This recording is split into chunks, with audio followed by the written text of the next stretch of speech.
started with the live stream. You know what I'm saying? It's your boy touching down at the 832. Y'all already know how I do. Y'all already know how I do. So I just wanted to send out a congratulations to Tyler Perry for becoming the number one movie at the box office as of October 23rd, 2016. That takes a lot. I mean, for the movies he was competing against, well, not the movies, I should say, for the person he was competing against, which is Tom Cruise, who's definitely going to assure uh, Jack Reacher is definitely going to get gross at least 200, 300, 400 million dollars at the box office.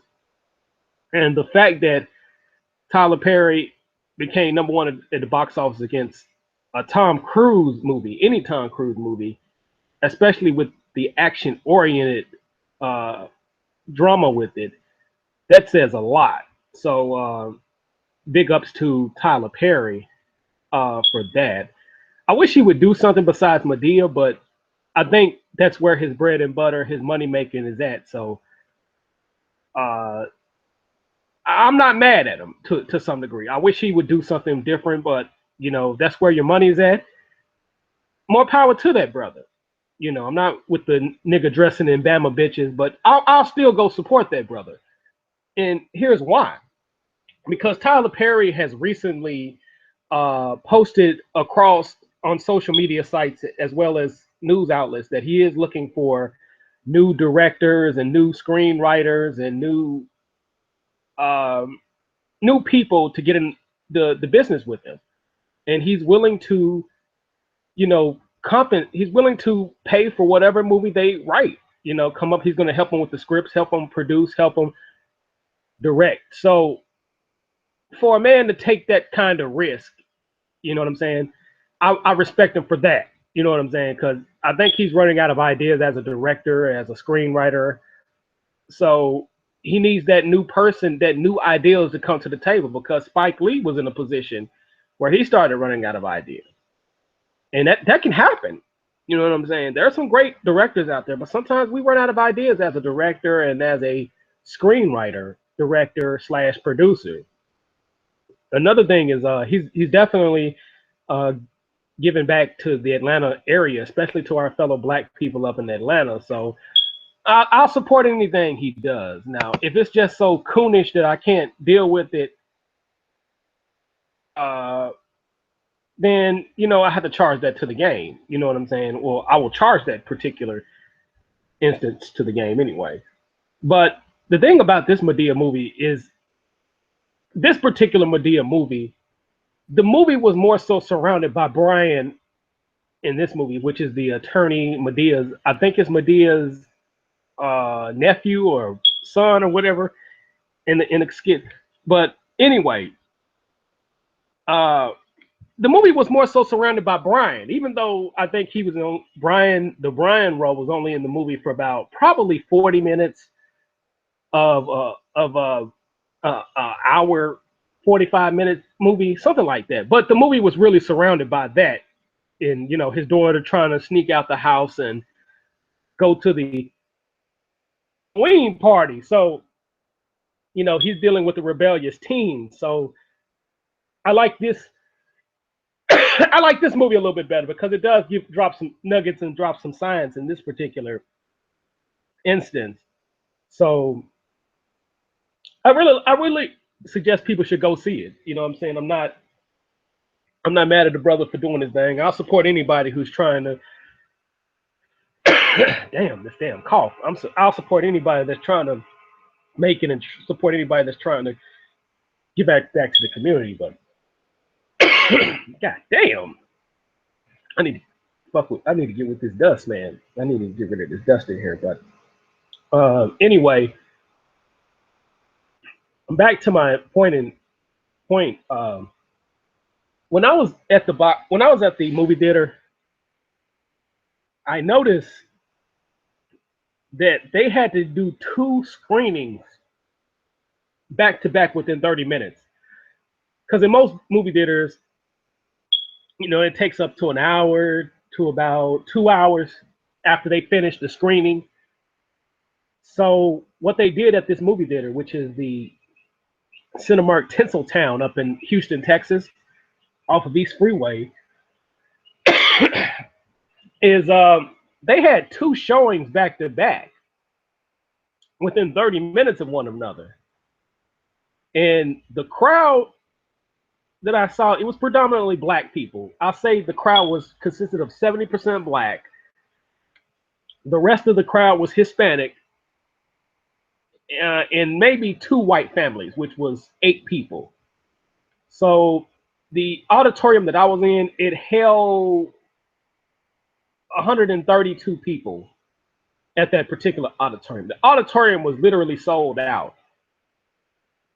So I say it was probably like, out of the Hispanic people, I'll say it's probably like 30 Hispanic people along with their families and about 100 black people. Well, I stand correct on that. Yeah, 30 Hispanic people, 8 white people, the rest were black people. But I was like, where was this crowd at for Birth of a Nation? That's what I was saying to myself.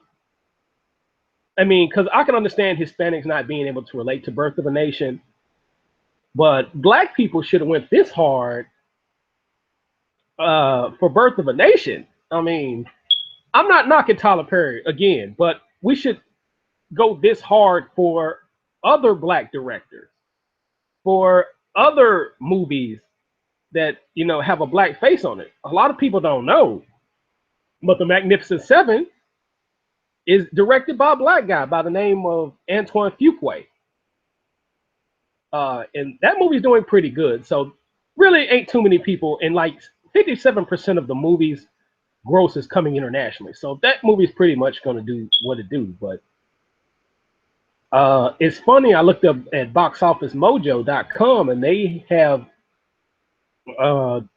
dropped the number of screenings to 622 theaters across the nation. So I'm like, that is some strange shit right there. And you got movies that are doing a lot worse than Birth of a Nation. Still has 1,200, 2,000 screenings, I should say, 2,000 movie theaters in the country. Now, for Tyler Perry to become #1 at the box office, Jack Reacher had 1,000 more movie theaters to show Jack the Reacher, because I think Jack the Reacher had 3,200 movie theaters, 3,600, 3,200 movie theaters showing Jack Reacher, excuse me. Tyler Perry became #1 at the box office just having 2,200 movie theaters across the country to watch the movie. So for him to become #1, that's very impressive, because those movie theaters make a major difference. When you have more movie theaters screening your movie, then sometimes if you're neck and neck with a movie like Jack Reacher, which I think is going to be an international success, that's hard to beat them out. But I think once the holiday run ends, then Madea Halloween is going to fizzle out for the most part. But he's got to make his money while he can, though. But it's well over budget. And I think they should have went this hard for movies like Birth of a Nation. They really should have. And we got to continue to support our black directors out here. It's very imperative. We should have went this hard for Birth of a Nation. The movie theaters should have been showing multiple screenings, because when I seen the crowd, I mean, we could not wait, because I was in that crowd. We could not wait to get in the movie theaters to get seated, because it was so many motherfuckers there. It was ridiculous. I mean, the mass majority is black people. You know what I'm saying? So shit. I mean, I should have seen this crowd for Birth of a Nation, for real. We really should have seen this. And we got to continue to support our black directors. Now, I'm not knocking Tyler Perry, because he's really trying to do something.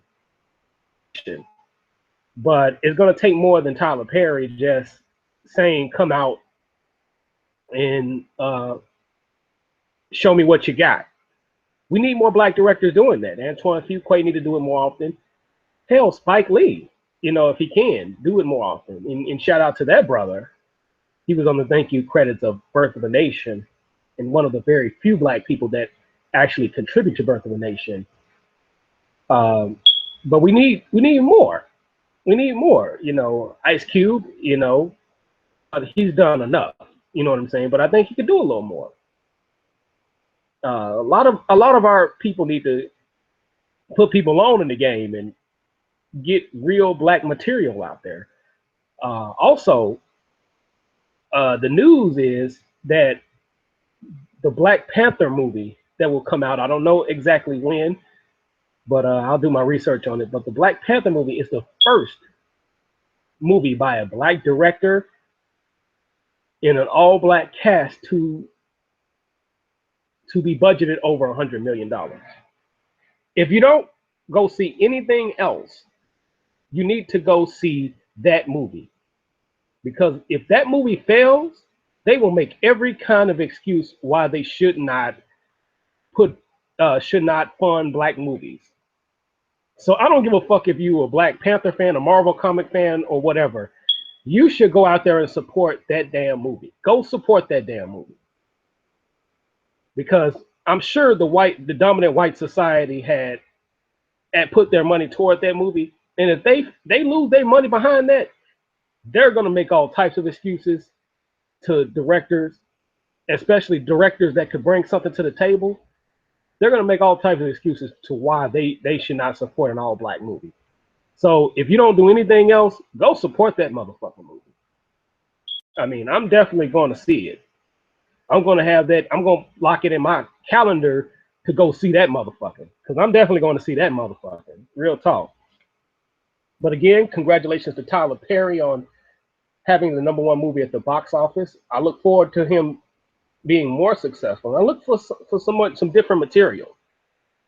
The video wasn't made to shit on Tyler Perry. Again, I respect what he's doing more than just the Madea role going on. You know what I'm saying? I mean, hell, he'll roll out to Brian role. I mean, Brian of the Madea family. Hell, because the movie was really more so surrounded about Brian and his family pretty much. Because Madea really didn't she played a factor, but she wasn't as big of a factor as she was in other Madea movies. So most definitely go out to see that and support black directors.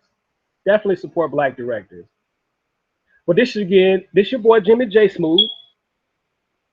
Through 2, and I'm gonna holler at y'all. Peace out.